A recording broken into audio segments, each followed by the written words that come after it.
banyak amat. Ini sampai mana? Jadi empat doang ya? Eh.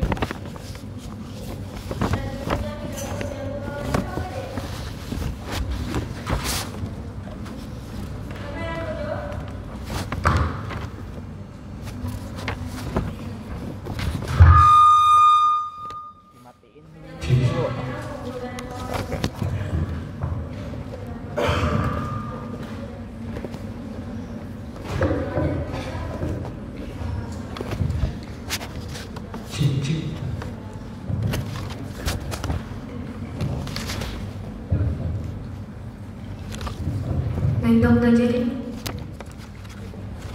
penyakit jantung koroner itu bagian koroner bermasalah, akibatnya jantungnya itu perfungsinya nggak baik, bisa karena ada sumbatan aterosklerosis atau emboli, trombus dan jadi intinya arteri koronaria di dalam jantung itu dia tersumbat ya. Kausannya macam-macam, bisa karena apapun yang disebutkan itu ya.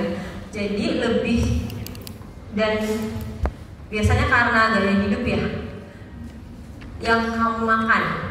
Jadi kalau penyakit jantung koroner itu arteri atau vena yang kena deh? Arteri. Arterinya sudah dilihat belum di anatominya seperti apa? Arterinya Sumbat. di mana? Memperdarahi apa dia deh? Miokardium. Ini mana nih asisten anatomi? Kamu asisten anatomi? Kamu? Tidak. Oh iya, coba gimana? Izin dok, tadi pertanyaannya apa itu? Pertama pertanyaannya arteri koroner itu ada di mana dan memperdarahi apa? Oke, jadi izin menjawab dok. Setahu saya, pertama untuk arteri perdarahan pada jantung itu namanya vaskularisi koroner. Jadi vaskularisi koroner itu dibagi dua, ada dextra sama sinistra. Kalau misalkan yang sinistra itu nanti ada lanjutannya lagi, yaitu sampai ke arteri circumflexa. Terus kalau misalkan pembagiannya sendiri buat cabang-cabangnya itu nanti ada, buat yang dextra dulu itu ada arteri marginalis dextra, terus ada arteri sinoatrial cabangnya lagi, terus ada arteri anteventrikular yang anterior kalau nggak salah dong, atau posterior, sedangkan yang sinistra itu interventricularis yang posterior. Jadi yang di anterior itu apa yang lurus menghujam nggak ada cabang apa ya? Yang nggak ada cabang itu yang dextra. Apa namanya? Koroner yang dextra. Dia ujungnya di mana dia? Memperdarahi apa? Sampai marginalis dextra mungkin. Yang interventrikularnya apa? Ada nggak?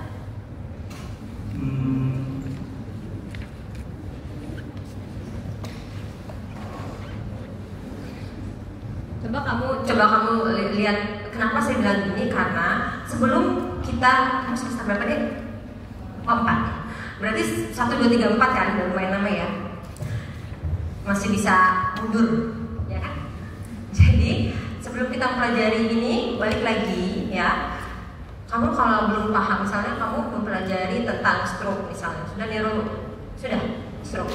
Misalnya kamu pelajari stroke, saya nggak ingat sih urutan-urutannya. Misalnya kamu pelajari stroke, maka kamu jangan maju dulu sampai kamu membahas tentang fisiologi anatominya dulu. Jadi kenali dulu normalnya seperti apa, baru kamu bahas penyakit very easy. Kalau kamu bener di ini anatominya ya, tadi bagus ya tadi ya. Tapi jadi intinya kamu kenali dulu. Berarti kita sebelum masuk ke sini, apalagi rehabilitasi jantung, kamu kenali dulu penyakit jantung koroner itu apa. Kita nggak bisa maju deh, kita bahas rehabilitasi penyakit jantung koroner, borok-borok mau ke CABG ya, mau operasi bypass segala macam. Kalau kamu nggak mengenal dari sirkulasi dari koronaria itu seperti apa, 1, kedua jantung itu seperti apa, 2, kemudian bagaimana darah itu bersirkulasi, 3, 4, bagaimana jantung itu bekerja, gimana sih sebenarnya. Jadi kamu tahu pentingnya itu. Karena apa? Saya menguji kompre asisten sesuatu, banyak prestasi. Dari pertanyaan saya, jelaskan sirkulasi tubuh manusia, which is itu ada di pelajaran anak SMA. Ya, mulai dari mana darah itu keluar, dari mana pompa, itu aja udah salah. padahal sering ya berprestasi gitu ya. Jadi mulai dari mana arteri, atrium, ventricle, nggak tahu. Jadi darah itu, saya nggak mau tanya sekarang ya. Jadi darah itu keluar dari jantung, dari mana? Atrium dok, atrium mana? Kiri dok, kebayang nggak? Lulus, masuk koas, sekarang di koas, masuk koas mau pegang penyakit arteri PJK, orang sakit jantung di IGD, dia yang pegang, paham nggak? Gitu. Jadi nggak main-main. Sama baru minggu yang lalu saya punya saudara ya, saudara saya itu kecelakaan, kemudian dia sudah kirim ke saya ronsen, kemudian sampai di IGD Abu Muluk, saya mau biar cepat gitu ya, jadi yang pegangan ada dokter mudanya ya, ada koasnya. Saya sudah instruksi jelas sekali.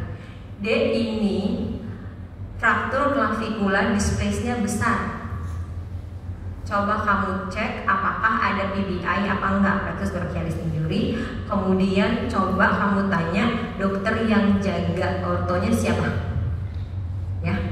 Dia di instruksi jelas banget. D ini fraktur clavicular dysplasia besar. Ada nggak kena ke plexus brachialis clavicula, dysplasia besar, apakah ada kena plexus brachialis, sama tanya ortopedinya siapa yang jaga. Ya, kenapa? Ya saya pengen confirm. Ya, lama tuh nggak ada kabar. Akhirnya saya habis malam, saya jam 10:30 malam, karena saya baru beres tuh 10:30 malam saya kesana. Itu ada dokter yang periksa, feel is okay. Enggak, aman-aman. Jadi saya apa dokter jaganya, bukan spesialisnya ya, aman dok, aman. Saya langsung datang, itu nggak aman. Jadi padahal koasnya tanya, tadi koasnya sudah lapor belum? Dokter koasnya tadi bilang siapa, ditanya dokter Dewi, dok siapa nama ortopedinya. Sedangkan saya mau ngontak ortopedi, saya harus punya, saya mau diskusinya kan apa kan? Kebayang nggak? Jadi itu panjang miss. Padahal gampang banget, udah tinggal diperiksa juga nggak benar kan? Itu satu orang loh deh. Dan saya tahu karena saya dokter. Berapa banyak ketidakpuasan yang terjadi kalau dokter mudanya nggak bagus, karena kamu handle with someone else life, ya? Kamu gerak-gerakin gini, kalau nggak stable gimana? Paham nggak? Gitu. Belum lagi kamu tahu nggak sebenarnya kalau fraktur itu misalnya ada arteri yang kena apa enggak gitu, ya? Jadi atau misalnya pasien datang dengan nyeri dada, because kamu nggak paham, kamu nggak bisa gerak cepat, jadi kamu lama kan, ya kan? Sedangkan dia mungkin sumbatannya ongoing, jantung koroner, meninggal di IGD. Bisa kejadian kayak gitu? Banyak. Ya, jadi maksud saya, it's not really important. Kalau rehabilitasi jantung, itu pasiennya udah selamat. Pasien udah selamat. Jadi bagaimana dia, ya kita lewati fase kritisnya, kemudian tapi alhamdulillah kalau sudah sampai sini, artinya pasien itu mungkin sudah di CABG atau di PCI, ya sudah di bypass atau di kateter jantung. Jelas? Jadi tugas utama kamu adalah bagaimana menemukan dan tindakan cepat untuk menemukan pasien-pasien jantung, ya. Pasien jantung di ruangan sudah stabil, supposed to be. Datang di ruangan, kemudian tanya ke dokter, dok saya kok deg-degan, setengah jam yang lalu sebelumnya, dok kok saya deg-degan. Oh, iya, dokter jaganya periksa,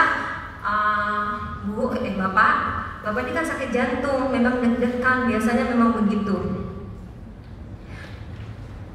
Setengah jam kemudian meninggal di ruangan. Takdir, ya. Karena apa? Ya karena kitanya yang nggak paham. Jadi sebenarnya apa yang terjadi? Orang sakit jantung memang deg-degan, memang bisa juga dia takikardi kan? Apa yang terjadi? Apakah dia ada imbalance elektrolit? Kalau dia ada imbalance elektrolit, berarti sebenarnya menyelamatkan jiwa dia apa? Ganti infusnya deh, sesimpel itu. Ya, cek sito labnya. Apa yang imbalance? Karena dia autonomic system, kamu nggak usah kontrol kan? Jelas? Tapi karena nggak bisa nunggu kamu untuk ini apa? Meninggal, ya? Padahal diperiksa gini. Ya kita main diam aja tuh. Kita mau ya astagfirullahaladzim, lulusan mana, ada di mana? Gitu, makanya saya selalu menegaskan kalian ini akan menjadi dokter, mungkin kebanyakan ada di Provinsi Lampung. Maybe someday kamu akan periksa saya, maybe anak-anak saya, keluarga saya ada di tangan kalian, ya. Jadi nggak boleh meremehkan sekecil apapun karena kamu mau handle someone else life. Paham ya, hal-hal kecil, ya. Jadi sebelum masuk rehabilitasi jantung, yang paling penting buat dokter praktek umum adalah satu, bagaimana kalau terjadi kegawatannya. Kedua, edukasi apa sih supaya pasien jantung itu dia nggak nambah parah, ya. Jelas? Jadi utamanya adalah kuliah dari dokter jantungnya udah belum? Siapa? Reka? Hah? Dokter siapa? Oh iya, dokter Adityo. Oh, iya. Aditya ya. Soalnya ada dua, satunya sama dokter Aditya, satunya dokter Adityo. Ya. Aditya Toye satu saya panggil. Ya, jadi dia yang pentingnya adalah ini dilakukan oleh SPKFR jantung perawat banyak, ya. Jadi tujuan jangka pendeknya adalah ini mirip yang seperti kemarin ya, sama ya. Jadi tujuan jangka pendeknya adalah mencegah progresivitas, ya, mengupayakan regresi pada penderita penyakit jantung koroner. Jangka panjangnya ini, ya, ini penting banget di kalian dan is very important. Ya, mengintegrasi penanganan faktor resiko, stop merokok, kontrol hipertensi, kontrol lipid darah, dan pertahankan berat badan normal. Jadi, bagaimana kamu bisa mengedukasi pasien kalau kamu sendiri merokok? Ya kan, susah ya kan? Bagaimana kita edukasi? Kontrol hipertensi sering banget ya. Kontrol hipertensi itu bahkan dokternya suka bilang ini, Bu, Pak, nanti kalau sudah normal obat darah tingginya nggak perlu diminum. Ya, belajarnya tanggung itu. Benar, sering banget. Kenapa nggak diminum? Iya, soalnya pas di tensi sudah 130 dokter. Padahal harusnya kan dia tapering off. Ya nggak bisa kayak gitu, karena kalau sudah ini dibenerin kan biar nggak ini. Karena kalau sudah darah tinggi itu kan dia arterinya, kalau sudah darah tinggi kan sebenarnya tekanannya tinggi ya. Tapi pembuluh darah yang ujung-ujung itu nanti kayak balon di anastomosis, jadi kayak balon. Yang di ujung-ujung arteri-arteri kecil itu di mana? Termasuk di dalam jantung, termasuk di ginjal, termasuk di retina, termasuk di otak. Ini kayak kembang bis begitu. Jadi kalau misalnya minum obat darah tingginya itu kayak minum makan permen, itu akhirnya apa? Akhirnya yang terjadi adalah satu, pecah atau dia lepas whatever yang ada di dalam. Ya, misalnya aterosklerosisnya, ya, plaknya itu pecah. Dia ada di mana ikut mengalirnya, dia pasti akan menyebar di pembuluh darah yang kecil. Salah satunya adalah pembuluh darah di salah satu kalau dia jalan-jalan di arteri yang di sini juga bisa. Sirkumfleksa itu juga dia kecil dan dia banyak. Jadi arteri jantung ini tidak seperti arteri yang di mana-mana. Dia gampang, dia punya banyak cabang kapiler kecil-kecil enggak? Ya, kamu ada lihat kan jantung? Ya, jadi organnya nggak kayak misalnya gastrocnemius, kamu diapain di sini, nanti dia superficial juga akan ada, ya kan? Jadi kalau di jantung nggak gitu. Jadi harus hati-hati kita kontrol hipertensi seperti apa. Ya, obatnya harus benar. Belajar sama dokter penyakit dalam. Kamu nanti sudah belajar hipertensi itu seperti apa. Apa saja yang bisa bikin tekanan itu darah. Makanan apa saja yang bisa bikin tekanan darah tinggi. Misalnya apa deh? Pakai garam. Good. Berarti garam itu ikan asin. Terus apa lagi? Garam-garam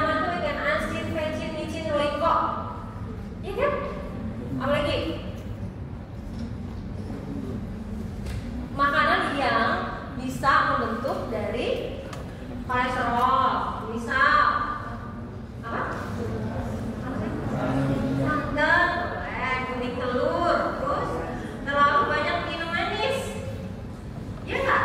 Glukosa itu dia bisa kemana-mana ya kan? Jadi kalau dia berlebihan nanti dia akan dibentuk, belajar lagi ya kan? Jadi dia bisa. Jadi bagaimana sih sebenarnya dari karbohidrat itu dia bisa jadi lemak ya, bisa jadi ketong segala macam itu di blok yang bawah. Jadi penting. Oke. Kemudian kontrol lipid darah ya, misalnya pasien tuh sering banget ya datang ke saya dengan keluhan misalnya, dok di sini dia berat karena saya muskuloskeletal kan, disangkanya cervical syndrome misalnya dokter saraf, atau kesemutan di tangan ya, kesemutan di tangan, kesemutannya di tangan di sini berat, berpikirnya pasti rujukan ke saya CTS, gitu kan. Jadi tergantung mau ke dokter siapa. Kalau dokternya itu hanya ada di pikirannya adalah carpal tunnel syndrome misalnya, apa kan keluhan kamu di sini didiagnosa dia carpal tunnel syndrome. Kalau kamu sebagai dokter umum di pikiran kamu cuma ada demam berdarah dan typhoid fever, maka apapun pasien yang datang ke kalian diagnosanya gitu aja. Demam berdarah, typhoid fever, demam berdarah campuran typhoid fever. Asli, ya saya bukan ngomong kayak gitu. Ya. Jadi kenapa KLB demam berdarahnya banyak? Bukan KLB demam berdarah yang banyak. Yang banyak adalah KLB dokter yang nggak kompeten. Ya apa ya? Saya ngomong ini ya. Karena mungkin yang lainnya nggak ada yang sebawel saya. Ya. Jadi intinya, dan pasien itu kadang tidak menganggap penting hiperkolesterolemia.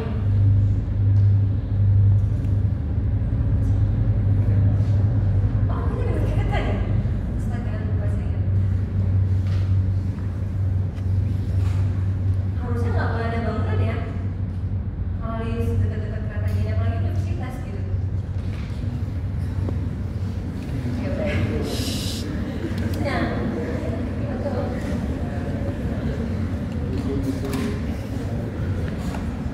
Ya udah. Jadi suka nggak menganggap penting.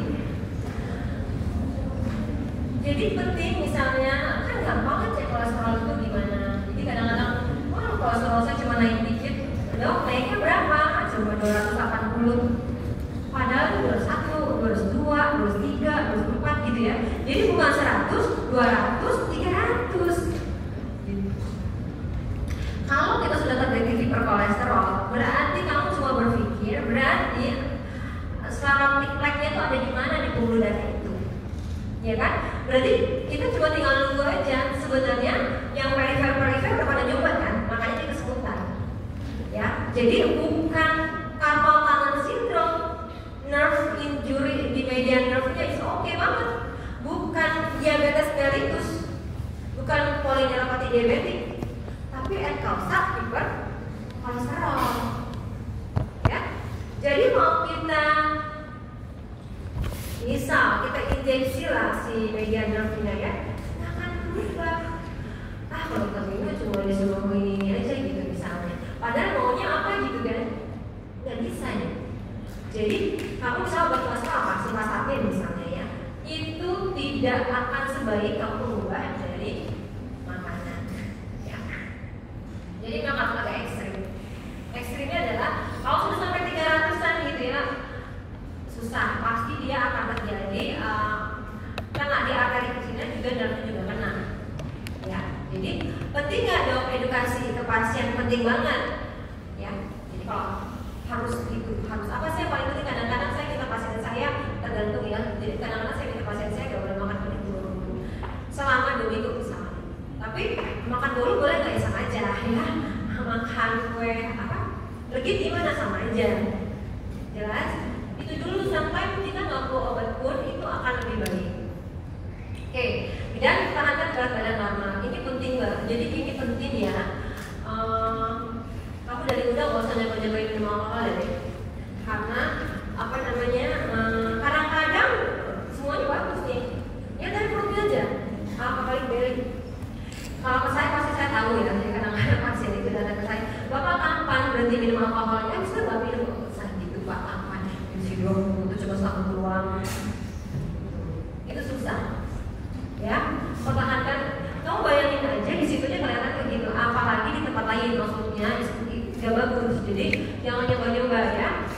minum alkohol. Keren dong, tapi keren. Ya udah lah ya, kita nggak usah serius amat ya. Nanti kita nggak punya pasien, iya kan? Mau merokok boleh nggak dokter merokok? Boleh dong, itu dokter tuh dia merokok sampai minum alkohol. Ya udah lah, saya sebagai dokter jadi nggak apa-apa. Rumahnya di area rumah sakit saya kan. Dia kata kita banyak pasien. Jadi dicoba gitu ya. Kemudian apalagi kamu sebagai masih umur berapa? Kamu 20, 1, 2, 3, nah, 20, masih 20 ya. Terus setengah saja kamu belum ada ya. 20 tahun ya. Jadi masih bagus banget kamu untuk memadatkan tulang kamu ya.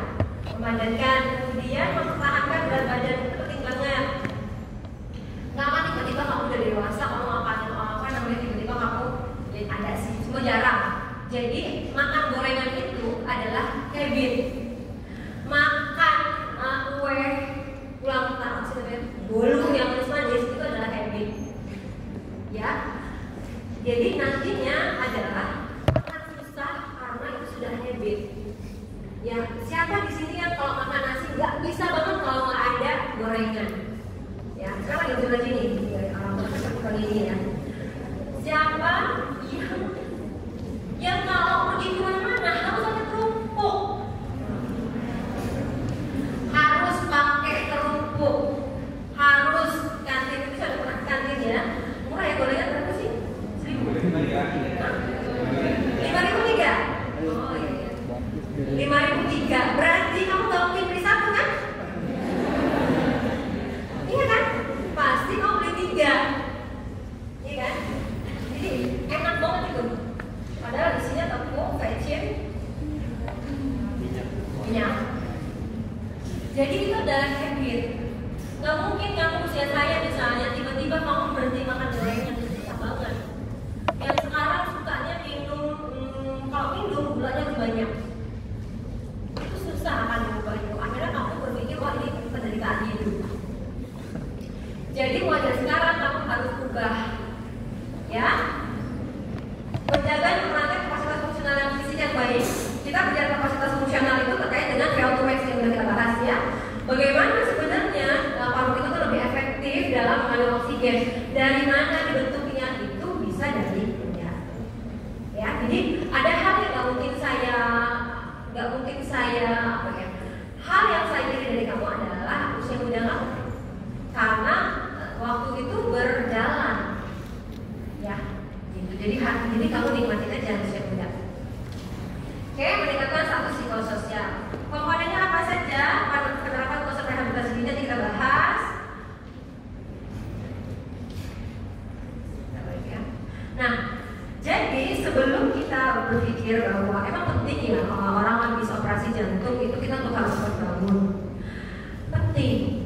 Saya sudah sering ngomong bahwa kita itu hidup didesain sama Tuhan untuk berdiri begini. Ya, kita hidup untuk begini, berdiri. Kita nggak didesain untuk tidur atau merayap atau kayak kuda di kuda. Everything in our body itu didesain untuk fungsi tegak. Ya, jadi kalau tirak balik itu akan banyak sekali bermasalahnya. Ya, kapasitas kerja kita akan parunya akan turun sampai 20-25%. Kemudian terjadi hipovolume jika berlangsung 7 sampai 10 hari ya. Jadi ini bisa menyebabkan emboli, kemudian refleks vasomotor akan berkurang, menyebabkan peningkatan heart rate. Makanya kalau orang-orang karena ada nih, misalnya dokter muda itu suka analisa nggak benar ya. Jadi dia sudah berapa lama dia tidak baliknya, gitu kan? Sudah berapa lama ini? Masa harus jawaban, tapi tadi udah dari 100 tuh mungkin banget 2 minggu dong, berarti dia ternyata udah 4 bulan. Karena nggak mungkin nadinya itu normal, pasti dia tinggi heart rate. Kemudian kalau volume toksitas sampai kalorinya turun, kemudian kontraksi ototnya juga turun. Karena apa? Karena mitokondrianya banyak hilang dari ototnya. Kenapa dia banyak hilang dari ototnya? Because it's not really important. Karena kamu nggak pernah pakai, apalagi yang otot-otot besar itu menyokong gravitasi massal. Otot besar itu akan cepet banget hilang mitokondrianya, harus tadi pakai, ya kan? Jadi dia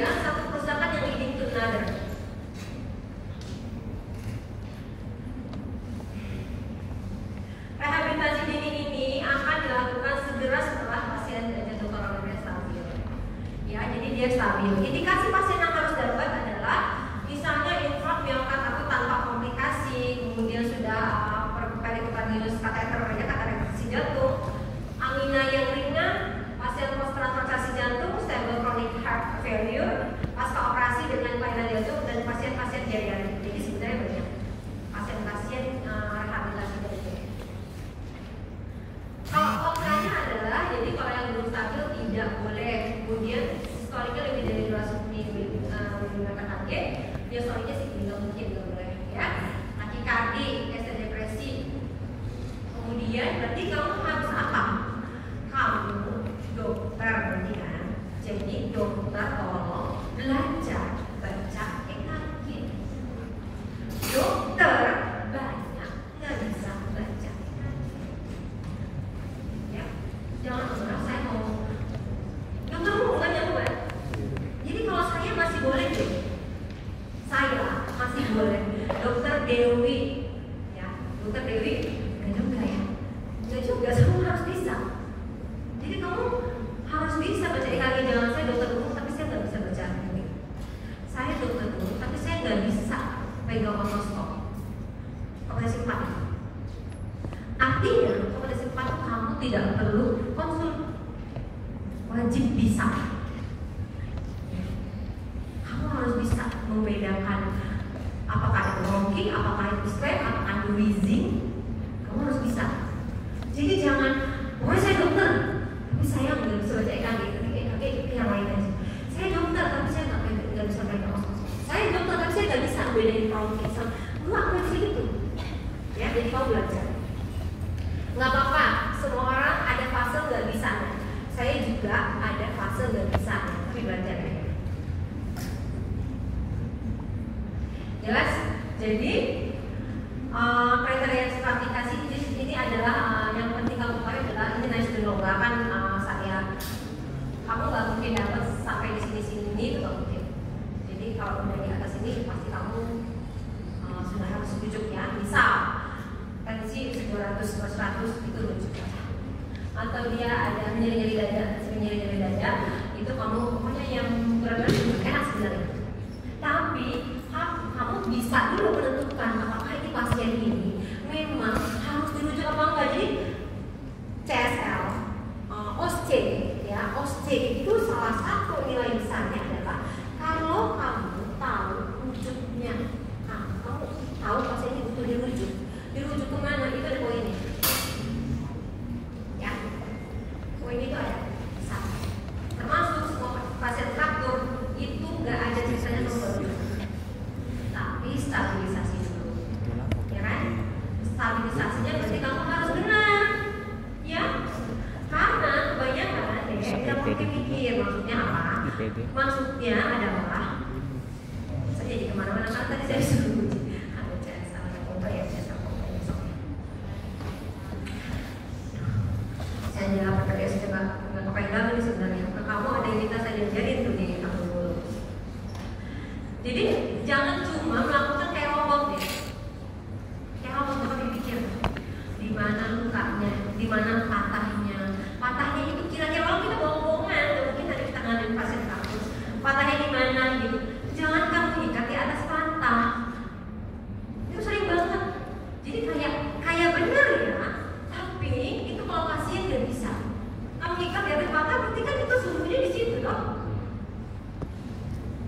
Di mana gulungan itu ada gitu. Jadi sebenarnya kamu sebelum ketemu pasien, CSL itu adalah kamu melatih diri kamu untuk menjadi nanti gimana sih kalau dokternya gimana? Paham? Jadi kamu melatih ke sana. Jadi kalau kamu udah ngasal, kayak gitu-gitu akan terbawa sometimes you don't know kalau kamu sebenarnya ngasal. Karena itu sudah menjadi standar kerja kamu, substandar. Jadi jangan dibiasakan, ya. Oke, kita langsung masuk ke dibaca aja, apa-apa aja. Nah, jadi fase 1, jadi kita ada 3 fase dalam itu ya. Fase 1 adalah fase ketika di rumah sakit. Fase 2 itu ketika di rawat jalan. Fase 3 itu boleh di komunitas.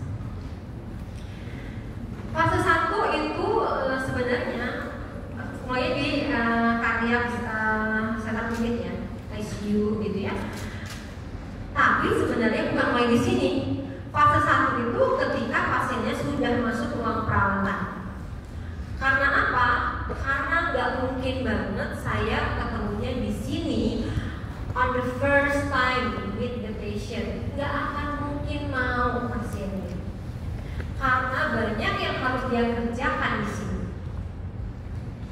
Jadi harus ketemunya sebelum dia masuk ruang operasi. Paham? Jadi biasanya 2 hari sebelumnya itu harus ketemu dokternya dulu. Kemudian harus saya gambarkan nanti bapak begini. Karena ada PR-nya. Yang paling penting adalah saya harus kasih tahu dulu ketika dia lagi di ruang habis dioperasi masih di ICU. Di hari pertama masih pakai ventilator gitu ya. Itu harus dikasih tahu apa yang harus dilakukan. Kamu bayangin, dan saya kan akan kasih tahu manfaatnya apa. Pasiennya akan kerjasama. Pasiennya kalau ketemu dokter pasti akan kerjasama. Karena udah tahu itu operasi jantung, ya kan? Yang susahnya adalah kadang-kadang pasiennya punya duit nih deh, punya duit ya, orang berkuasa ya. Udah, rumah sakit Abu mulu kan, rumah sakitnya negara gitu kan. Jadi nggak masuk, misalnya nggak masuk dulu ke rumah sakit pemerintah ya, nggak masuk. Nanti aja lah kalau udah mau operasi baru masuk di rumah aja dulu. Jadi nggak bisa ketemu dokter rehabnya. Ya saya tahu lah dulu dia masuk jam berapa, masuk jam dia berada jam 11 malam. Saya juga punya keluarga. Ya akhirnya kayak gitu akhirnya, kesel juga kan. Apa nanti jam 10 baru datang mau jalan-jalan dulu. Sudahlah, ya udah. Apa misalnya kamu jadi saya itu menghargai. Kamu juga saya menghargai karena apa ya, mahasiswa itu kan berarti ya kalau kamu nggak ya mau kamu pakai lagi ini ya, karena nanti kan kamu bakal jadi dokter. Karena kalau saya dosen ekonomi mungkin enak banget nih, iya kan? Dosen ekonomi pada tanggung jawab kok, tanggung jawab. Jadi berat sebagai dosen sebenarnya. Jadi mulanya sebenarnya asli adalah sebelum dia masuk.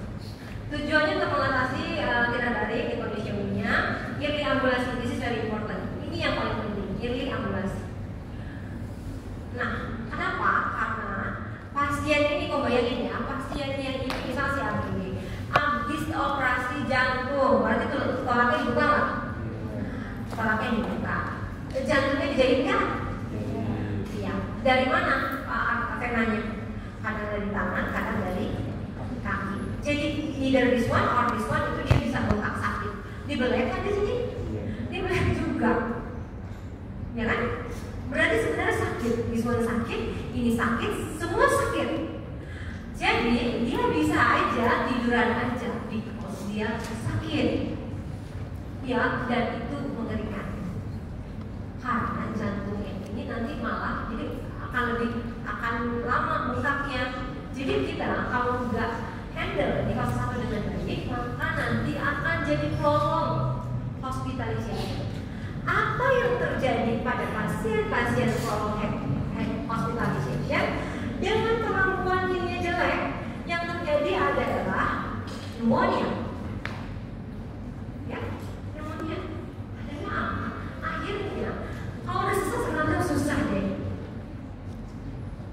Jadi bisa jadi masuknya kausa apa meninggalnya sepsis, pneumonia, jelas? Oke. Lamanya 7-14 hari, kalau bisa 7 hari keluar. Kalau bisa, ya rata-rata. Kalau udah 13 hari, 14 hari, itu kita agak deg-degan. Ya, karena ngejar tadi nanti jangan-jangan lebih banyak komplikasi yang terjadi. Apa ya yang harus kita lakukan sebenarnya ya? Nanti saya jelasin dulu aja secara general ya. Berarti apa yang terjadi saat dilakukan operasi? Pasien ini misalnya bakal CABG. Berarti pasien ini yang paling penting adalah daerahnya adalah daerah jantung, ya kan? Apapun yang dilakukan saat itu yang paling penting adalah bagaimana operasi jantung ini, kateterisasi, irradiasi ABG itu harus berhasil, ya kan? Jadi dia dan lama operasinya. Kadang ada yang sampai berapa jam, dia berapa jam itu lama. Bukan begini. Karena dia buka kosan dulu kadang-kadang berat tolak sama jantung. Ya. Berat tolak sama jantung tuh yang bekerja sama. Jadi dia diposisikan ekstensi kepalanya, kemudian bahunya, tangannya, itu semua dalam waktu yang lama. Ya. Kemudian dia pakai ventilator, pakai apa namanya berarti? Berarti kan dia diintubasi.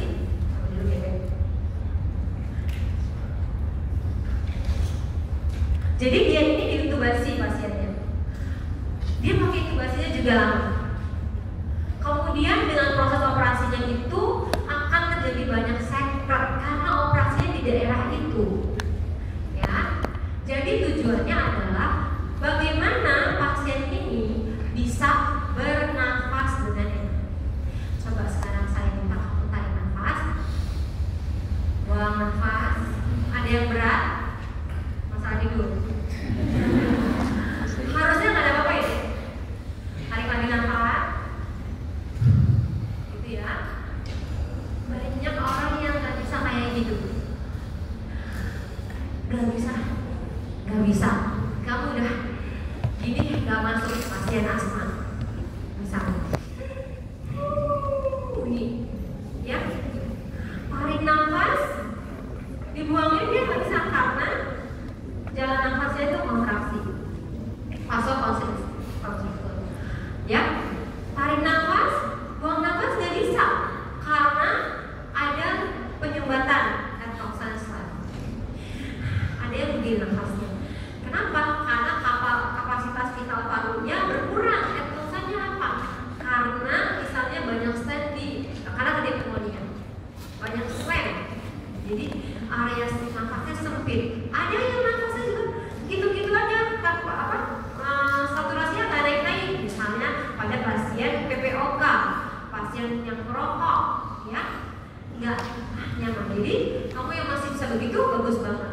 Nah, pasien yang penyakit yang post operasi ini dia nggak bisa yang kayak kamu tadi, nggak bisa.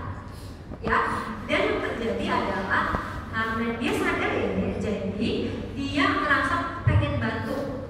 Nah, coba kamu sekarang pegang dada, getar nggak? Dada kamu getar nggak? Tapi pada pasien jantung, dadanya dibuka, ada luka. Bayangin, kebayang? Tapi kalau ada saudara yang sakit jantung, nggak usah dikit-dikitin amat ya, nanti dia nggak jadi. Ya, tapi nggak apa-apa kalau dia ada saya ya. Nggak maksudnya ada dikasih tahu ada dokter yang kamu sakit. Tapi kalau batuknya dia nggak bener, dahaknya keluar nggak? Enggak. Udah kayak gitu pun sakit nggak bisa keluar. Kalau dahaknya nggak keluar, saturasi nggak naik-naik. Terus kamu bayangin kakinya kalau dilangkahin sakit karena ada bengkak. Ya.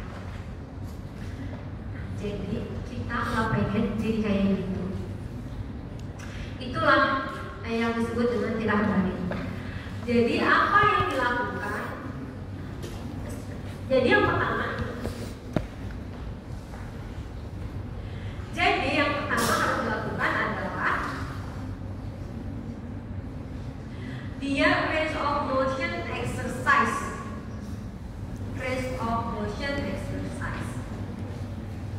Dan satu lagi isometrik ya. Jadi kalau ankle plantar and dorsiflexion.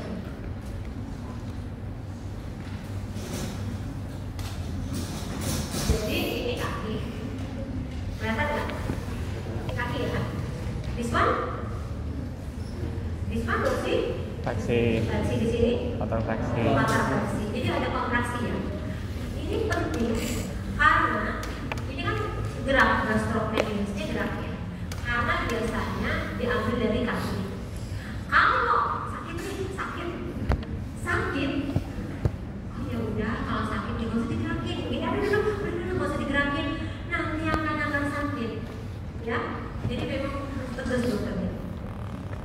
Ya, jadi pasiennya harus akhirnya malah ditahan. Jadi aku ini tahan 1, 2, 3 dorong. Jadi niat. Karena tujuan utama bukan ankle. Tujuan utama adalah otot. Jadi dia niat tarik dan gak boleh tahan nafas ya. Semuanya. Kalau misalnya baru sadar hari pertama ya, hari pertama masih pakai ventilator, masih intubasi, sadar. Ya, berarti apa yang tidak boleh dan apa yang boleh dilakukan kan dikasih tahu. 1, berarti karena ada luka di orang ini, kita nggak boleh apapun melakukan tindakan yang ada bisa bikin lukanya itu luka. Misal mau bangun duduk gini, nggak boleh. Jadi gerakan itu nggak boleh. Jadi duduknya mau bangun biasa dengan bednya, saya pokoknya pasti bednya dia pakai pencetan. Ya, jadi diginiin dulu, jadi dia nggak boleh nangis gini.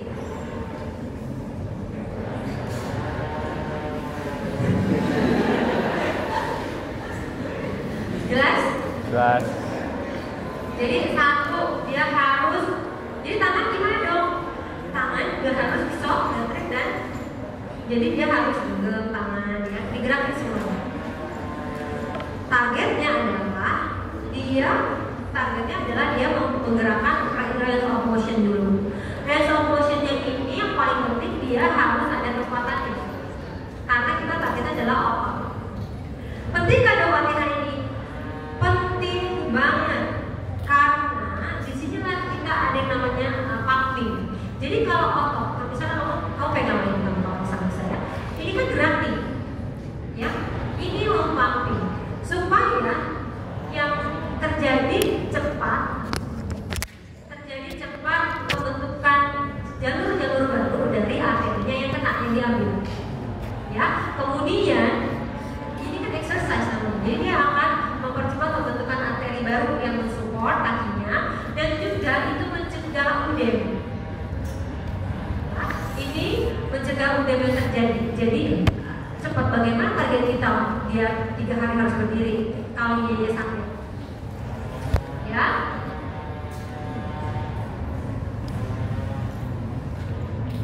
Kemudian dia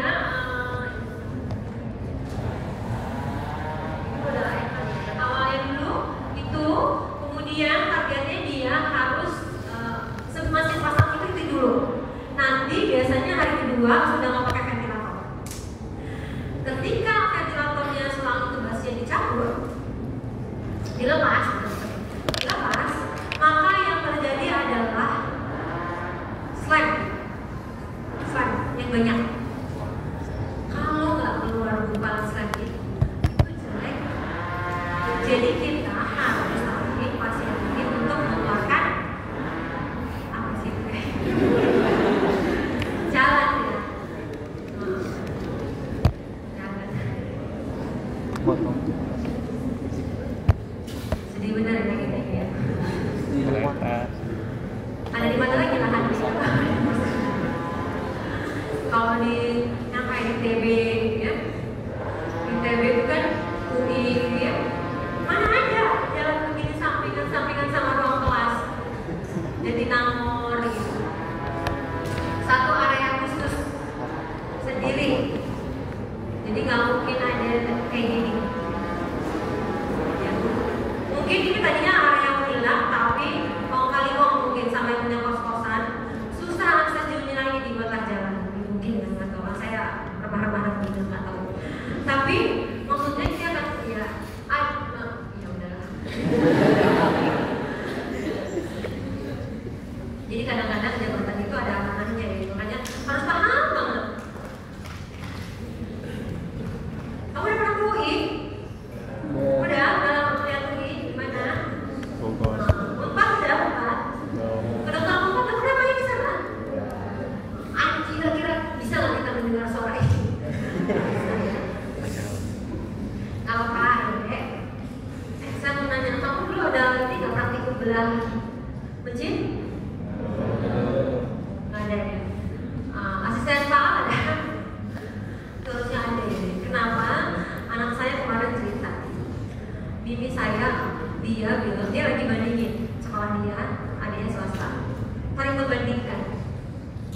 Di sekolah gue ada begitu bedah mencit, gitu kan.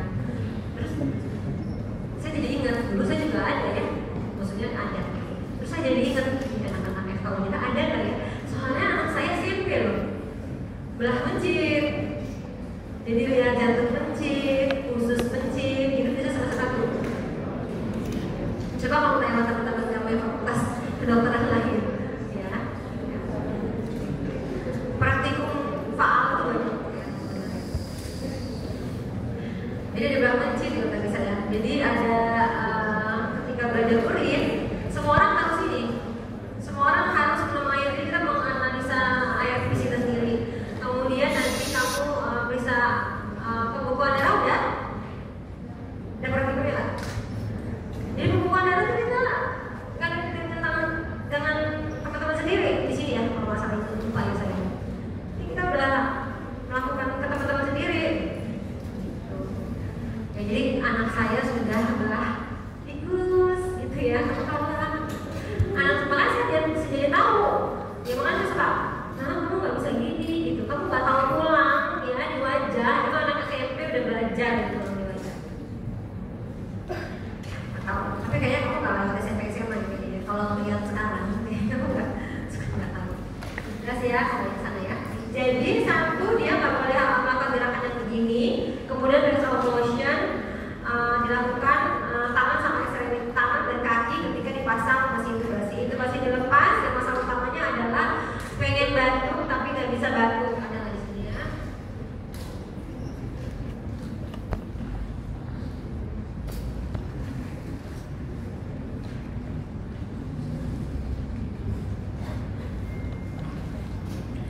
Jadi pengen batuk tapi nggak bisa batuk. Maka yang terjadi, yang harus dilakukan adalah kita wajib banget untuk melatih latihan batuk efektif. Ya, aku ucapin ini ya. Satu, dia harus latihan batuk efektif. Yang kedua, aku bayangin sekarang kamu pegang, kamu napas ya, tangan satu kamu di dada, tangan yang kedua di perut.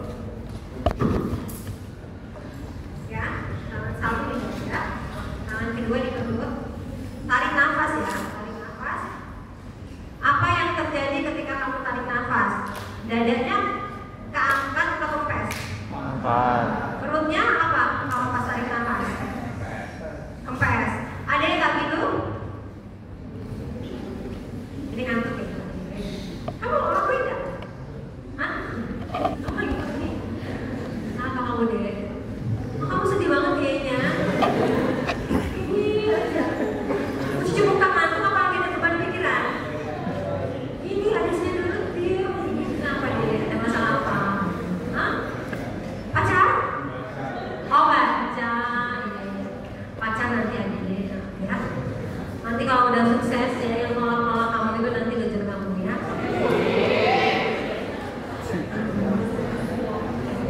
Jadi gak usah mikirin pacar sekarang ya.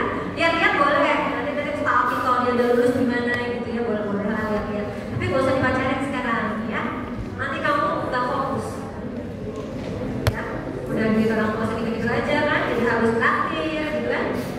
Jadi balik lagi, jadi kalau kamu tarik nafas, dada mengembang, perut mengempis. Ada nggak yang sebaliknya? Coba tarik nafas. Ada nggak yang saat tarik nafas perutnya ngembang? Ada? Ada? Ada ya? Nggak apa-apa, karena ada pernapasan dada, ada pernapasan diafragma, pernapasan perut. Jadi kalau yang biasa pernapasan perut, biasanya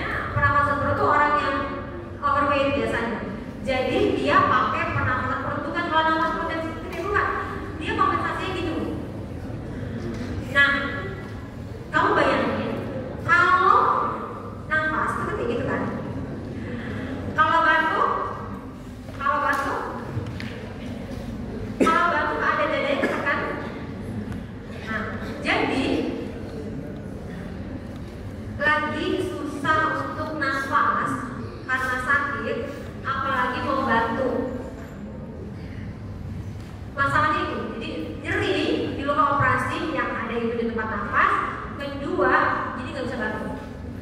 Makanya kita harus ubah dulu cara nafasnya pasien. Jadi untuk melatih nafas batuk ini, pertama pasiennya harus berubah dulu dari pernafasan dada ke pernafasan diafragma. Ya, jadi latihan batuk efektif itu nggak bisa dilakukan dengan nafas biasa. Saya suka bilang ke pasien gini, saya suka bilang ke pasien, saya jadi ingat ya, itu ada PPDS yang WA saya tadi pagi, dokter mohon izin mau ketemu saya hari ini karena dia minta ngajarin ini yang saya mau ngajarin ke kamu.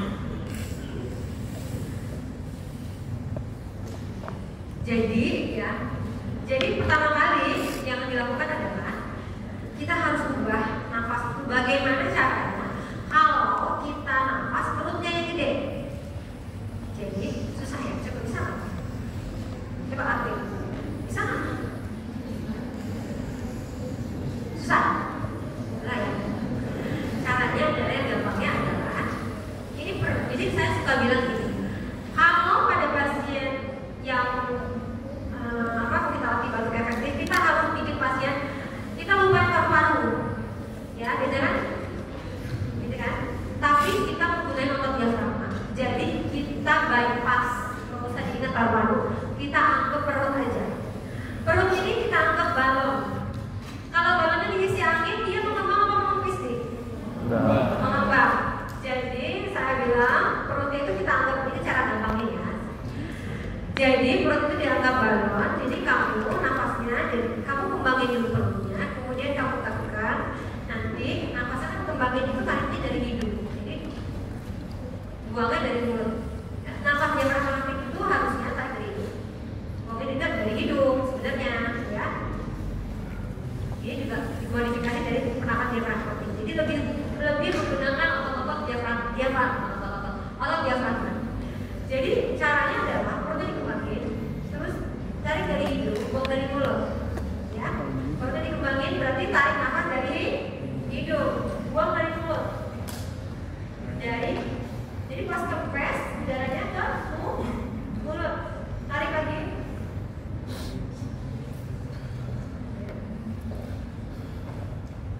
Sampai dia nyaman dengan itu. Paham? Berapa kali latihan itu dulu? Kemudian coba deh, kalau kamu batuk, coba kayak ada menekan di tenggorokan. Ini tuh, coba kira-kira dari mana itu tenaga batuk? Dari sini, ya kan? Itu nggak cukup kuat untuk mendorong swab. Yang ada di pasien COVID sering banget loh ya. Nah, saya suka jadi dia akan kuat untuk mendorong slam. Berdarah juga dia akan kuat. Kita harus gunain tenaga udara yang dari diafragmatik itu. Ciri khasnya tidak ada, di sini tidak ada, karena tidak ada bentuk di sini. Batuk efektif cirinya. Jadi dia sebagai perut itu. Ini yang aplikasi buat kamu ya. Jadi perut itu dikembangin, ya, dari mulut, dari hidung, buang dari mulut. Kamu bayangin, bapak ibu, coba bapak ibu bayangin ini adalah balon. Kemudian ada pipa keluar, balon, pipa bypass parunya kan, keluar, jelas. Kalau misalnya kita udah usahain balon di bawah, pipanya begini, kehambat kan? Jadi pipanya harus tegak lurus atau begini, biar gak ada tekanan di atas. Jadi kalau kita latih batuk pasiennya nggak bisa, ya kita harus begini, ya.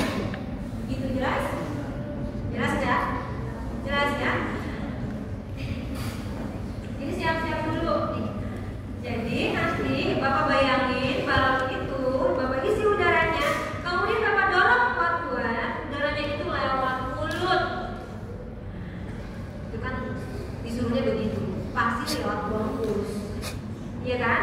Jadi itu nanti tekanannya itu akan diafragmanya itu akan kuat untuk mendorong frame-nya. Saya praktekin ya. Jadi 3 kali. Maaf ya, satu mahasiswa udah. Yang duduk paling belakang coba tuh kamu sini deh. Yang di bawah saya ya, coba. Nah sini. Yaudah. 2 sama kamu juga di belakang ya. Ya sini, 2 sini. Nah, coba kamu belajar.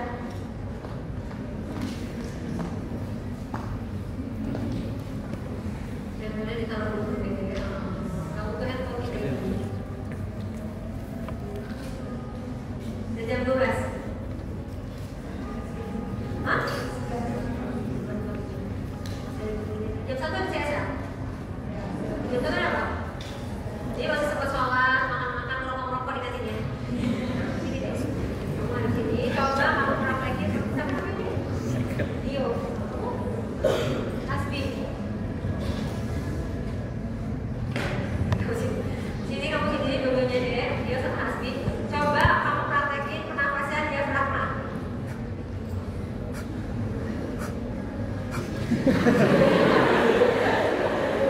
Ayo. Salah. Pernapasan diafragma.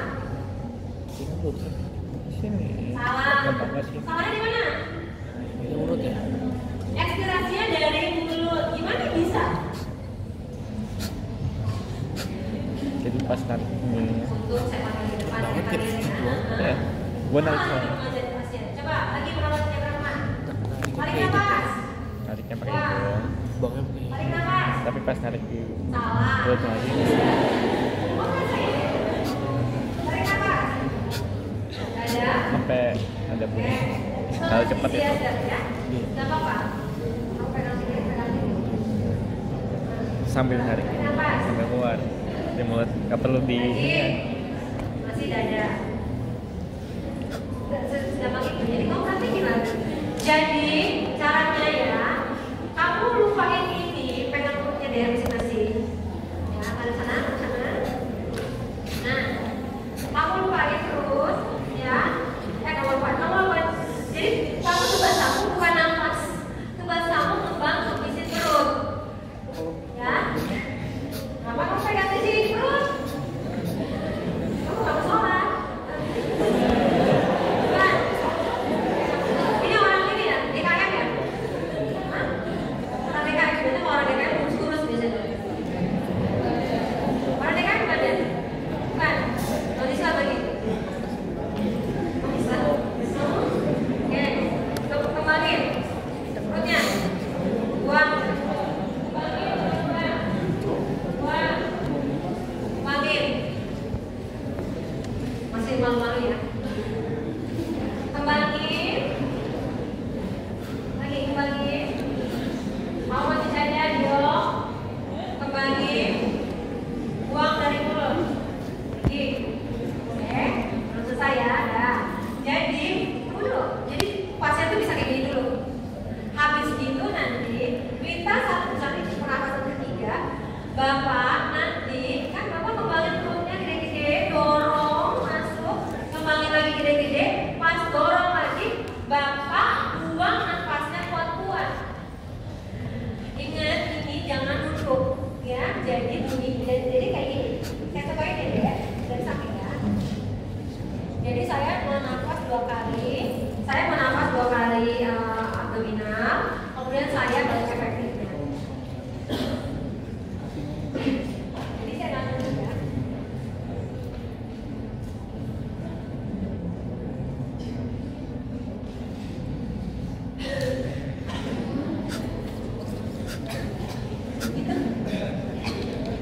Nggak ada, gitu kan? Jadi kayak kena angin. Coba deh.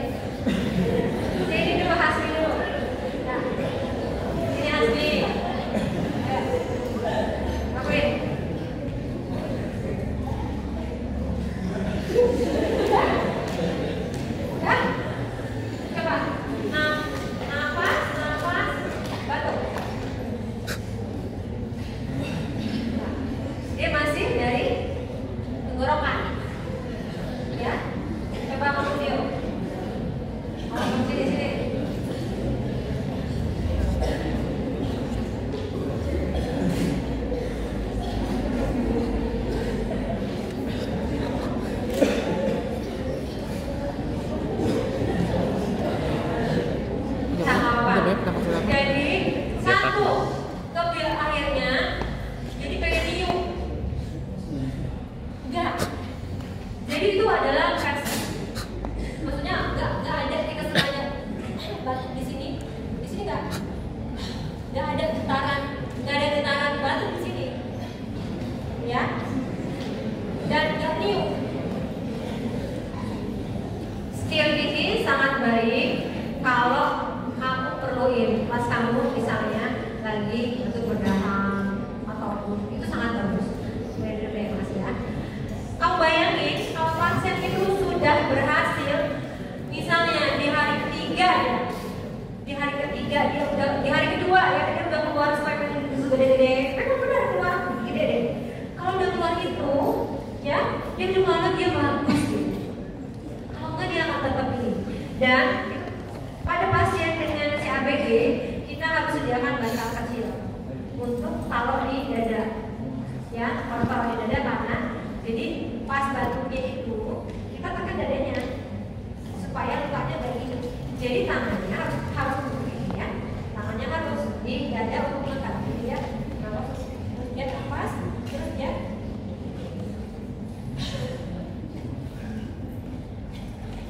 Dia akan menggerakkan jantung supaya kan? Kedengaran suara ini ya. Itu adalah gerakan ini. Tugas utama adalah itu, ya. Kemudian yang kedua sudah kita lancar itu. Yang kedua bagaimana caranya dia cepat-cepat berdiri, berjalan dan pulang. Ya kan? Pulangnya ke rumah, bukan ke rumah tuh atau ke laknat tuh. Tergantung ya, tergantung kan. Nah, jadi ini kadang lagi fokus ke masalah mobilisasi yang untuk berdirinya. Mulai dari mana? Dia awalnya dia masih pakai ventilator itu, dia pakai dibantu dengan bed, ya, dibantu bed, kemudian dia apa yang terjadi adalah ketika dia udah duduk, ini progresnya ya, depends on kondisi pasien.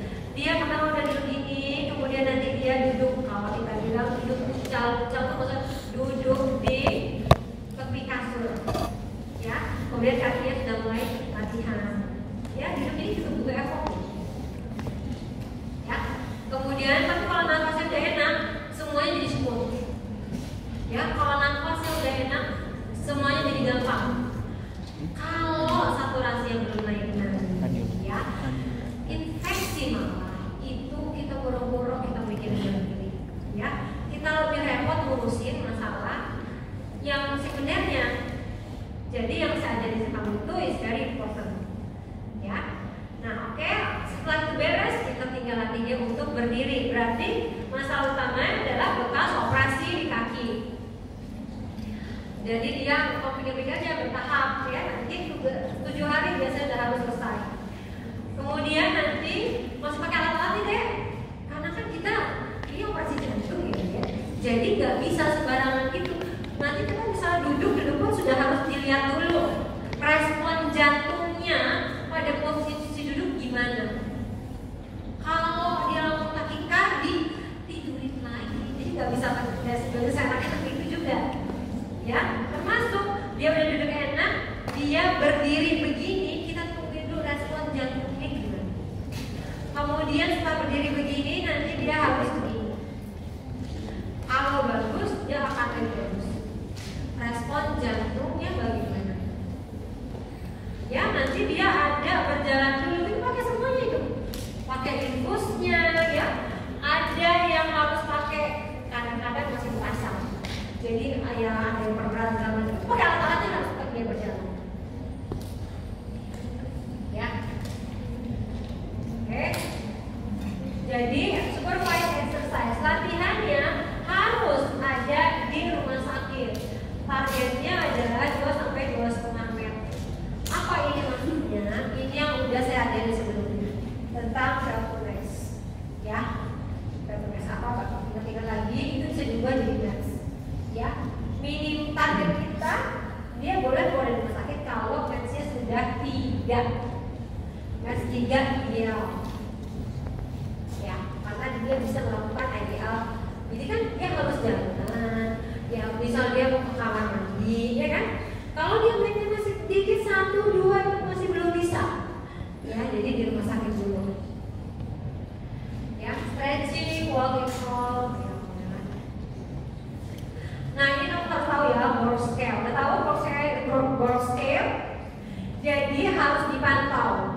dipantau itu respirasinya, kau baca sendiri. Respirasi bagaimana? Ada nyeri apa enggak?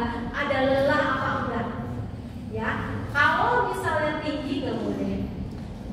Jadi banyak itu ya.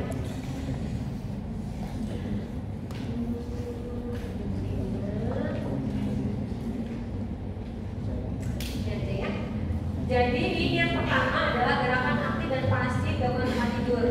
Ya, jadi ya dorsifleksi, plantar fleksi, ulangi kolektif pasif kalau pasiennya sudah sadar. Disuruh ulangi pada 2 jam berikutnya pasien terjaga itu yang aktifnya. Ya. Kemudian ini dilakukan satu tim.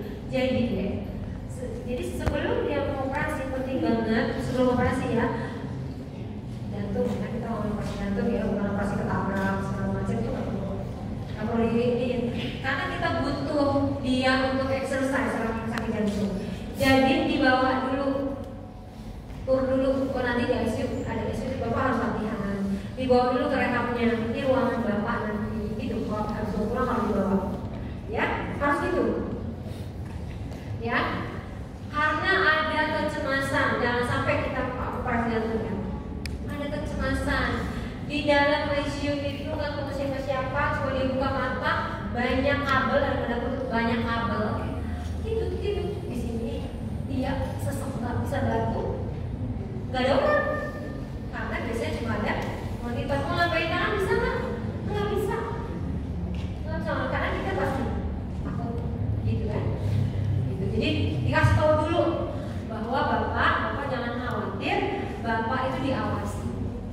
Kamu bayangin lagi kayak gitu belum pernah ketemu dokter rehabnya, tiba-tiba saya datang ketemu di situ, bapak saya datang Dewi, bapak itu harus operasi jantung, ini belum ada luka sebelumnya. Ayo bapak kita gerakin tangannya, ayo kita gerakin kakinya, mau ditabuk nggak sambil dia udah jumpa nyumpain saya, nggak bisa ngomong ya. Dia pernah nyumpain saya boro-boro. Ya, padahal saya harus segera bikin dia duduk. Jadi nggak nyambung. Tapi kalau pasien sudah diedukasi, ketika dia buka mata, saya selalu bilang, bapak buka mata, ingat dokter Dewi. Ya. Buka mata, ingat latihan. Buka mata, ingat. Allah, dia sampai bersyukur dia itu lah ya. Saking gitunya, buka mata, langsung kerjain. Ya, langsung. Pasien kadang-kadang udah saya buka mata, saya langsung ke dokter Dewi, saya langsung kerjain. Sakit dong kata dokter, seperti kata dokter sakit, tapi saya bilang sakit, jadi nggak sakit. Tapi kalau sakit nggak bapak kerjain, sakit tambah sakit. Saya suka bilang gitu. Jadi sakit, jadi pasien ingat, takut pasti kan? Kok sakit ya? Sakit ya. Tapi kata dokter Dewi sakit nanti jadi nambah ya sakit. Gitu. Dia harus kita kasih gitu ya. Kemudian nanti dia duduknya juga bertahap ya, tidak segampang ini ya. Ini juga dilihat di monitor. Dia ketika duduk itu bagaimana respon di monitornya. Jadi intinya buat teman-teman nice to know bahwa ada step-stepnya. Ya. Kemudian apa yang paling penting? Yang paling penting adalah ini juga, jadi dia masih 2 meter ya, jadi jalan pelan-pelan ya, jalannya pelan-pelan banget. Kemudian dia ajarin menghitung nadi, tapi biasanya saya suruh aja beli spirometri atau berbeda dengan hitung nadi. Jadi kamu kalau nggak bisa hitung nadi, nggak ngerti cara gimana, itu kan pasti ya ketahuan dong, ini ketahuan ya. Nadi kamu nggak tahu mau raba di mana, ya OC ya, nggak tahu mau raba di mana. Fraktur misalnya tibia misalnya, kan kamu harus cek nadi di bawah itu kok. Tibialis posterior anterior di mana? Arteri tibialis anterior itu nggak tahu. Fraktur di mana? Kamu cek radialnya gimana? Brachialnya gimana? Nggak tahu. Kira-kira siapa yang harus tahu? Kamu.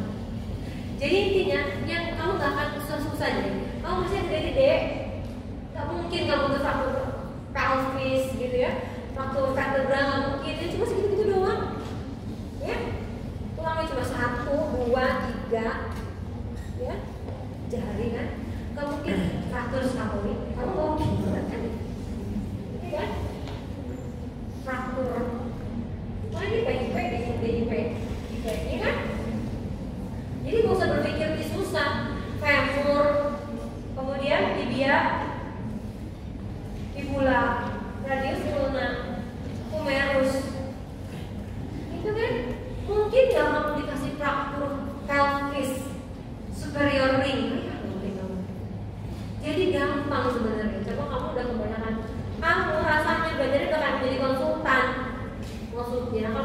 berpikirnya udah kayak mana.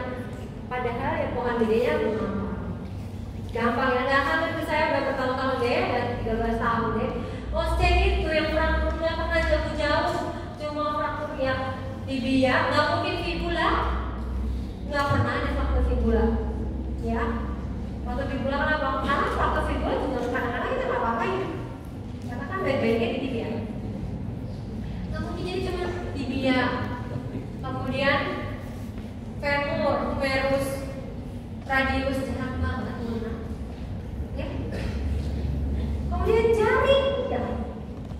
Nggak mungkin cervical gitu, nggak mungkin. Gampang kan? Jadi fraktur os apa, os pubis, mau nangis nggak sih? Mau lulus ini dokter? Mungkin maksud dia pelvis ya. Mungkin jadi kan frakturnya, frakturnya itu sebenarnya tibia, ya. Mungkin dia bingung. Kaki itu dekat ini mungkin namanya pelvis, tapi dia kebetulan juga jadi fraktur os pubis. Sedih kan? Sedih kan? Udah ngapain dia 1,5 tahun di koas, ngapain? Berarti sistem pendidikan kita ya gak ideal, karena kamu bisa kabur gak ketahuan, pagi absen nongkrong di kantin, kemudian nunggu sampai jam 2 pokoknya kalau ada bimbingan masuk, tapi bimbingan juga kamu nggak maksudnya kamu ngeliat, tapi kamu nggak mikir gitu kan, soal itu kan. Tapi kalau Zoom cuma ngeliat di layar Zoom, apa yang dibuka sih tidak tahu, ya kan? Entah kamu baca komik kan di layar itu, atau kamu ngeliatin dosennya, bisa juga nggak apa sekarang dosennya ngeliat cuma nggak mikir gitu. Jadi kalau misalnya membosankan, jadi bisa selamat hari 1 hari 2 hari, tiba-tiba habis 1,5 tahun kamu di koas sampai kamu nggak tahu itu tulang apa. Sistem pendidikan kita masih kayak gitu ternyata. Ya kamu kabur nggak ada. Jadi kamu masuk belajar itu is not for your teacher, it's for you. Kamu belajar itu not for your teacher, it's for you. Ya. Nah, saya juga kadang saya sampai keluar dari ilmunya. Saya pengen belajar apa sih sampai keluar. Mau negeri itu bukan mau negeri sampai enggak. Sibuk kan saya. Jumat malam saya perginya, seharian Sabtu sampai malam saya belajarnya. Minggu pagi pulang lagi. Saya datang ketemu kamu. Pulang saya. Jadi nggak ada yang jalan-jalan enggak. Cuma datang ke gedung mana, rumah sakit mana, belajar sudah ada targetnya. Pagi sampai jam 9 malam. Subuhnya saya udah fine lagi. Artinya, tapi kamu belum, maksudnya kamu masih banyak itu kan baca dulu, itu selesaikan dulu ya. Nah, hardcore baca dulu, ya, selesai dulu. Kalau selesai kamu cari di luar boleh. Jelas ya. Nah, jadi target utamanya adalah matchnya di 3 keluar dari rumah sakit. Coba aja sekarang. 16.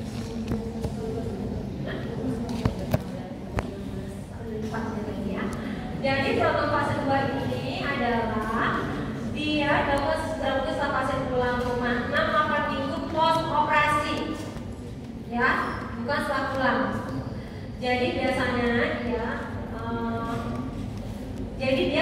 jadi biasanya pasien itu di rumah sakit seminggu atau 2 minggu, kemudian dia di rumah dulu 1 minggu, dia balik lagi di sekitar 1 bulan juga 1 bulan ketika post operasi sudah bisa masuk ke rehab ya. Ini adalah tujuannya untuk yang macam-macam kamu ya. Jadi targetnya 3 sampai 6 sampai latihannya dia mulai dari 3 sampai 16. Jadi 15 is oke. Ya. Jadi bukan targetnya kita sampai nggak usah. Kemudian boleh ajukan beberapa obat-obatan, edukasi, tanda dan gejala kalau misalnya ada pada pasien. Jadi pasien ini udah ya, tadi kan sudah pasien sudah bisa berdiri nih, udah bisa berdiri, diperiksa dulu nih sama dokter diperiksa dulu 6 minute ya, pace dia berapa, 3 boleh pulang. Tapi nanti misalnya dalam 6 menit itu pasiennya bisa selama 6 menit itu berapa meter ya kan, dapat kan? Pasiennya sama itu berapa meter? Yang kita lakukan adalah kita dokternya nanti akan resepkan bapak di rumah, nanti bapak 15 menit jalan segini ya, seminggu 3 kali selama 1 minggu di rumah. Jadi kalau begitu bagus pasiennya, maksudnya akurnya bagus. Jadi ketika dia kontrol lagi ke rehab, medsos sudah naik. Jadi kita hitung lagi, paham nggak? Ya, jadi pasien ini sebelum pulang di 6 menit dikasih PR sama dokternya, kemudian dia harus tur dulu ke rehab. Ini ruangannya, bapak akan satu bulan, 1,5 bulan nanti akan di sini. Ya, untuk rehab jantungnya. Ada treadmill ataupun ada sepeda statisnya. Ya, kalau dia dulu masuk ke rumah sakit itu biasanya sudah lebih bagus. Jadi sebelum mulai itu harus dites dulu. Hasilnya treadmill bisa juga dengan jalan kaki biasa juga bisa. Kalau kita jalan kaki biasa ya. Kemudian apa yang harus dilakukan ya? Cek yang tadi nyambung ya. Jadi pasien itu udah pulang, udah mensnya 3, kita kasih PR di rumahnya, dikerjain sama dia. Kemudian masuk ke rumah sakit memulai fase 2 selama 1 bulan atau 1,5 bulan fase 2 itu. Kemudian nanti di akhir kita lihat lagi mensnya berapa. Moga 6, 5 is okay. Ya, kalau kamu mensnya mungkin 7, saya pernah ada penelitian mahasiswa kamu 7,7 ya. Oke, jadi kalau dia apalagi masih muda, 5 itu dia udah bisa apa? 5 itu berarti dia bisa pekerjaan-pekerjaannya sudah agak berat. Termasuk misalnya kalau masuk usia produktif sering banget ditanyain adalah apa bisa berhubungan badan sama istrinya. Itu kan 105 ya minimalnya. Ya, nggak boleh. Baca 3 maunya apa-apa nggak boleh. Nanti kena serangan jantung. Ya, jadi minimal 5. Oke? Jadi blood pressure counter, reduce salt intake, stop smoking, control reduce weight, exercise regularly. Smoking, ini nggak usah disama lah bacanya ini ya. Jadi habis nih. Alarm serta program untuk stop smoking is support system is needed. Change dari rutin associated with smoking to reduce desire to smoke. Kumpul-kumpul sama bapak-bapak dan pasien ya. Pasien saya ini nggak merokok, tapi kalau didatangin temennya merokok. Ya nggak. Jadi kamu juga pilih ya. Anak saya udah bilang, sekarang teman-teman saya banyak yang nge-vape. Kamu nge-vape nggak? Jangan ya, jangan nge-vape kenapa mahal? Ya, jangan merokok merokok tuh segini. Kamu aja hariannya susah dapat duitnya kan? Anak saya nggak gampang dapat duit kan? Dia mau ganti handphone kena 800.000 aja susah sama saya. Kayak macam-macam buat proposal segala macam. Asli, anak teman-teman ya, handphonenya udah bagus gitu ya. Susah itu. Biar dia tahu kan. Ya, nanti nggak mengambil. Termasuk rokok juga kamu kenapa? Mahal harganya kenapa? Terus kesini kalau rokok nge-vape harganya gimana? Mending kamu tabung duitnya, ya kan? Kalau kita tabung duitnya sudah bisa segini, kalau kamu setiap hari nggak bisa ngerokok gimana? Jadi nggak, jadi gitu ya. Tapi kalau kamu nggak apa-apa ya, anak orang nggak apa-apa. Physical activity dapat menjadi rutin for physicality always time only. Jadi biasanya nih orang yang sudah pernah sakit jantung dia akan berubah hidupnya, ya, berubah pola hidupnya. Ya mungkin ada bagusnya juga ya sekarang kecil-kecil. Jadi harus berubah pola hidupnya, ya. Jangan sampai. Jadi kita itu kadang-kadang ditegur sama Tuhan bertahap deh, tapi kita ignore. Jadi ada langsung jeleger aja. Ya, jadi kalau sudah pernah jantung dan masih suruh baik, itu sebenarnya ditegur. Dan biasanya pasien-pasien jadi bagus. Yang tadinya dia berpuluh-puluh tahun udah bisa berhenti merokok, itu langsung sadar dia bisa berhenti merokok. Yang tadinya dia nggak bisa tinggalin kerupuk kalau makan, sadarnya dia bisa membantu. Gitu ya. Masih apa lagi ya? Oh, diabetes ini adalah sumber dari segala sumber masalah hidup ya. Diabetes mellitus ya. Jadi diabetes metabolismenya sudah bermasalah ya. Ingat, kalau di keluarga kamu belum ada kena diabetes, cari pasangan yang juga jalur murni, belum ada kena diabetes. Sebisa mungkin ya. Jadi kalau belum ada nih diabetes di keluarga kamu, cari pasangan yang baik ya. Jadi jangan sembarangan. Tapi kalau punya kena diabetes, sebenarnya dok, nggak apa-apa. Artinya harus modifikasi gaya hidup. Baik ya. Ini juga ya, pakai kolesterol, cheese, di kue-kue ini banyak ya. Ya kan sekarang di kopi juga dia sudah merambah ekspansi bisnisnya ke ini. Ya kan enak ya. Apalagi duitnya kamu banyak nih, apa aja bisa dimakan. Wah, ini enak banget. Apa ini deh? Chicken wing ya? Yep. Apa ini? KFC udah lama nggak makan ya. Kamu masih makan KFC? Enggak. Berarti kamu penyumbang. Ya. KFC nggak apa-apa ya. Penyumbang kamu menyumbang. Enak banget ini KFC ya. Di rumah saya pun beberapa kali pasti KFC. Tapi nggak worth it, rasa worth it gitu. Oke, sekarang tuh ada yang apa ya? Sekarang yang dekat McDonald, keliling, mau nggak? Oh. Mau yang makan? Oke. Nah, oke ya. Itu lumayan enak ya. Nah, sekarang saya kesana tuh bawa keluarga saya. Murah lagi. Kamu ketawa. Menurut saya di antara ayam-ayam lain yang saya udah survei ya, karena itu ayam-ayam menurut saya enak. Bisa ketemu tuh saya suka bawa orang saya ke sana. Fase 3 ini sudah di komunitas ya. Nah ini PS kamu baca ya. PS 3 apa sih? PS 3 itu adalah self care. Jadi ini yang boleh keluar dari rumah sakit. Dia minimal udah bisa self care. Kamar mandi dia mampu ini ya. Kalau ini sudah mulai dia bisa cuci mobil dan mulai agak berat ya. Dia bisa polikusnya ini biasanya pada pasien-pasien seperti tanyain PS 5 ya. Nah yang lainnya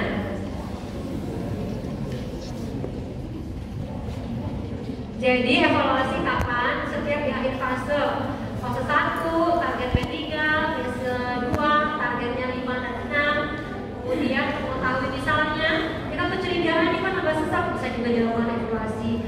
Dok, saya barusan 2 minggu lalu dokter evaluasi, tapi saya takut dok. Nah ini juga kita bisa evaluasi. Atau panduan dalam berikan pendidikan kesehatan bagi keluarganya.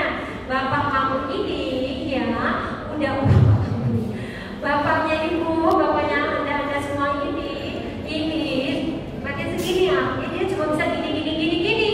Jangan kalau suruh ke masjidnya dan naik tangga ya. Bapak ini orang udah mati, nggak pernah ke masjidnya naik tangga ya, jadi nggak boleh ya. Perlu itu ada konflik itu kan. Kemudian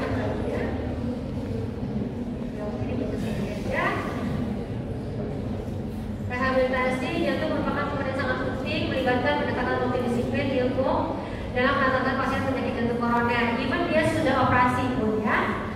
Kemudian meliputi apa? Latihan fisik yang paling utama. Paling utama adalah latihan fisiknya. Edukasi, konseling, pelaksana faktor resiko dan perubahan gaya hidup. Tujuannya adalah meningkatkan fisiologis dan psikologis